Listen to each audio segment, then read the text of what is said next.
Welcome back to Ayush and Akanksha YouTube channel. ಇಲ್ಲಿ ನೀವು ನೋಡ್ತಾ ಇರುವುದು ಬಾಳೆ ಗಿಡಗಳು. ಈ ಬಾಳೆ ಗಿಡದ ಫಸಲು ಅಂದರೆ ಬಾಳೆಗೊನೆ ಬರಬೇಕಾದ್ರೆ ಬಾಳೆ ಗಿಡದಲ್ಲಿ ಈ ರೀತಿಯ ಹೂವು ಆಗ್ತದೆ. ಹೂವು ಬೆಳೆಯುತ್ತಾ ಬೆಳೆಯುತ್ತಾ ಬಾಳೆ ಕೊನೆ ಆಗ್ತದೆ, ಹಾಗೆ ಅದರಲ್ಲಿ ಬಾಳೆಕಾಯಿಗಳು ಆಗ್ತದೆ. ಬಾಳೆಗೊನೆ ದೊಡ್ಡದಾಗಿ ಬೆಳೆದಾಗಲೂ ಕೂಡ ಅದರ ತುದಿ ಭಾಗದಲ್ಲಿ ಒಂದು ಚಿಕ್ಕದಾದ ಹೂವಿನ ಭಾಗ ಹಾಗೆ ಇರ್ತದೆ. ಬಾಳೆಗೊನೆ ಬೆಳೆದಾಗ ಆ ಹೂವನ್ನು ನಾವು ಕತ್ತರಿಸಿ ತೆಗೆದಾಗ ಬಾಳೆಗೊನೆ ಒಳ್ಳೆಯ ರೀತಿಯಲ್ಲಿ ಬೆಳೆಯುತ್ತದೆ. ಅಂದರೆ ಅದರಲ್ಲಿರುವ ಬಾಳೆಹಣ್ಣುಗಳು ದಪ್ಪವಾಗಿ ದೊಡ್ಡದಾಗಿ ಬೆಳೆಯುತ್ತದೆ. ನಾವು ಮನೆಯಲ್ಲಿ ಬಾಳೆ ಗಿಡಗಳನ್ನು ನೆಟ್ಟರೆ ನಮಗೆ ಅದರಿಂದ ತುಂಬನೇ ಉಪಯೋಗಗಳಾಗ್ತವೆ. ಬಾಳೆ ಎಲೆ, ಬಾಳೆಕಾಯಿ, ಬಾಳೆಹಣ್ಣು, ಬಾಳೆ ಹೂವು, ಹಾಗೆ ಬಾಳೆ ಗಿಡದ ಒಳಗಿನ ಬಾಳೆ ದಿಂಡು, ಅದರ ಹೊರಪದರ ಬಾಳೆ ಹಗ್ಗ, ಈ ರೀತಿಯಾಗಿ ಬಾಳೆ ಗಿಡದ ಪ್ರತಿಯೊಂದು ಭಾಗವೂ ಕೂಡ ನಮಗೆ ಉಪಯೋಗಕ್ಕೆ ಬರುತ್ತದೆ. ಬಾಳೆಗೊನೆ ದೊಡ್ಡದಾಗಿ ಬೆಳೆದಾಗ ಈ ಹೂವಿನ ಭಾಗವನ್ನು ನಾವು ಕತ್ತರಿಸಿ ತೆಗೆಯುತ್ತೇವೆ. ನಾವು ಕತ್ತರಿಸಿ ತೆಗೆದ ಆ ಹೂವಿನ ಭಾಗದಿಂದ ರುಚಿಕರವಾದ ಚಟ್ನಿಯನ್ನು ಮಾಡಬಹುದು. ಬಾಳೆ ಗಿಡದಲ್ಲಿಯೇ ಬಾಳೆಗೊನೆ ಹಣ್ಣಾದ ನಂತರ ಅದರ ಹೂವು ನಮಗೆ ಸಿಗುವುದಿಲ್ಲ. ನೋಡಿ, ಈ ರೀತಿಯಾಗಿ ಇರ್ತದೆ. ಹಾಗಾಗಿ ಬಾಳೆಗೊನೆ ಸ್ವಲ್ಪ ಬೆಳೆದಾಗಲೇ ನಾವು ಅದರ ಹೂವನ್ನು ತೆಗಿಬೇಕಾಗ್ತದೆ. ಇಂದಿನ ವಿಡಿಯೋದಲ್ಲಿ ಬಾಳೆ ಹೂವಿನ ಚಟ್ನಿಯನ್ನು ಮಾಡುವ ವಿಧಾನವನ್ನು ನಿಮ್ಮ ಜೊತೆ ಶೇರ್ ಮಾಡ್ತಾ ಇದ್ದೇನೆ. ನೀವಿನ್ನು ನನ್ನ ಚಾನಲನ್ನು ಸಬ್ಸ್ಕ್ರೈಬ್ ಮಾಡದೇ ಇದ್ದಲ್ಲಿ ಇವಾಗಲೇ ಸಬ್ಸ್ಕ್ರೈಬ್ ಮಾಡಿ. ನೋಡಿ, ಬೆಳೆದ ಬಾಳೆಗೊನೆಯ ಈ ರೀತಿಯಾದ ಹೂವನ್ನು ನಾನು ತೆಗೆದಿದ್ದೇನೆ. ಈಗ ಇದರ ಹೊರಪದರಗಳನ್ನು ತೆಗೆಯಬೇಕು. ನೋಡಿ, ಈ ರೀತಿಯಾಗಿ ನಾನು ತೆಗಿತಾ ಇದ್ದೇನೆ. ಇಲ್ಲಿ ಕಾಣ್ತಿರುವ ಕೆಂಪಾದ ಒಂದು ಭಾಗವನ್ನು ತೆಗಿತಾ ಇದ್ದೇನೆ. ಹಾಗೆ ಅದರ ಒಳಭಾಗದಲ್ಲಿರುವ ಹೂವಿನ ರೀತಿಯಲ್ಲಿರುವ ಒಂದು ಭಾಗವನ್ನು ನಾನು ತೆಗಿತಾ ಇದ್ದೇನೆ.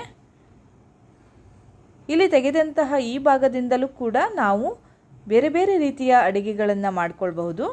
ಎಲ್ಲ ಪದರಗಳನ್ನು ತೆಗೆದ ನಂತರ ಅದರ ಒಳಭಾಗದಲ್ಲಿ ನೋಡಿ ಈ ರೀತಿಯಾದ ಬಿಳಿಯಾದ ಒಂದು ಭಾಗ ಸಿಗ್ತದೆ. ಈ ವಿಡಿಯೋದಲ್ಲಿ ನಾನು ಒಳಭಾಗದಲ್ಲಿರುವ ಈ ರೀತಿಯಾದ ಒಂದು ಭಾಗದಿಂದ ಚಟ್ನಿಯನ್ನು ಮಾಡುವುದು ಹೇಗೆ ಅಂತ ತೋರಿಸ್ತೇನೆ. ಮೊದಲಿಗೆ ಇದನ್ನು ಚೆನ್ನಾಗಿ ತೊಳೆದುಕೊಳ್ಬೇಕು. ನಂತರ ಇದನ್ನು ಚಿಕ್ಕದಾಗಿ ಕಟ್ ಮಾಡಿಕೊಳ್ಬೇಕು. ನೋಡಿ, ಈ ರೀತಿಯಾಗಿ ಚಿಕ್ಕ ಚಿಕ್ಕದಾಗಿ ಪೀಸ್ ಮಾಡ್ಕೊಂಡಿದ್ದೇನೆ. ನಾವು ಕಟ್ ಮಾಡಿದ ಕೂಡಲೇ ಇದನ್ನು ನೀರಿನಲ್ಲಿ ಹಾಕಿಡಬೇಕಾಗ್ತದೆ. ಈ ರೀತಿಯಾಗಿ ನಾವು 10 ನಿಮಿಷ ನೀರಿನಲ್ಲಿ ಹಾಕಿಡಬೇಕು.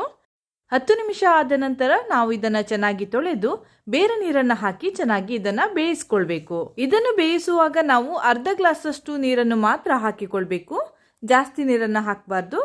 10 ನಿಮಿಷ ಬೆಂದ ನಂತರ ನೋಡಿ ಈ ರೀತಿಯಾಗಿ ಡ್ರೈ ಆಗ್ತದೆ. ಈಗ ನಾನು ಒಂದು ಪ್ಯಾನ್ಗೆ ಎಣ್ಣೆಯನ್ನು ಹಾಕಿ ಇಂಗನ್ನು ಹಾಕಿ ಫ್ರೈ ಮಾಡ್ಕೊಳ್ತಾ ಇದ್ದೇನೆ.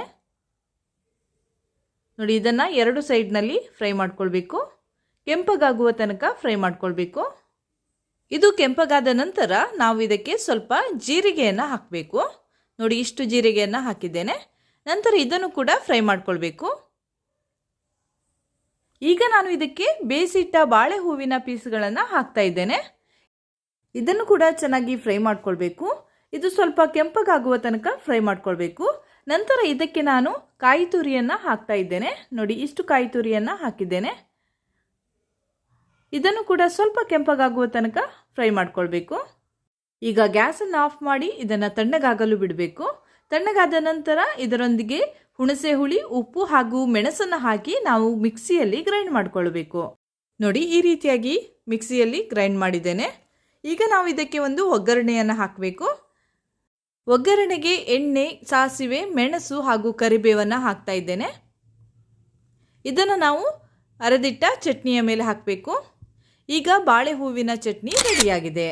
ಈ ಆರೋಗ್ಯಕರವಾದ ರುಚಿಕರವಾದ ಬಾಳೆ ಹೂವಿನ ಚಟ್ನಿಯನ್ನು ನೀವು ಕೂಡ ಒಮ್ಮೆ ಟ್ರೈ ಮಾಡಿ ಅಂತ ಹೇಳ್ತಾ ಇಲ್ಲಿಗೆ ನನ್ನ ಈ ವಿಡಿಯೋವನ್ನು ಮುಗಿಸ್ತಾ ಇದ್ದೇನೆ. ಮುಂದಿನ ವಿಡಿಯೋದಲ್ಲಿ ಮತ್ತೆ ಭೇಟಿಯಾಗ್ತೇನೆ. ಈ ವಿಡಿಯೋ ನಿಮಗೆ ಇಷ್ಟ ಆದರೆ ಲೈಕ್ ಮಾಡಿ, ಶೇರ್ ಮಾಡಿ, ಹಾಗೆಯೇ ಸಬ್ಸ್ಕ್ರೈಬ್ ಮಾಡೋದನ್ನು ಮರಿಬೇಡಿ.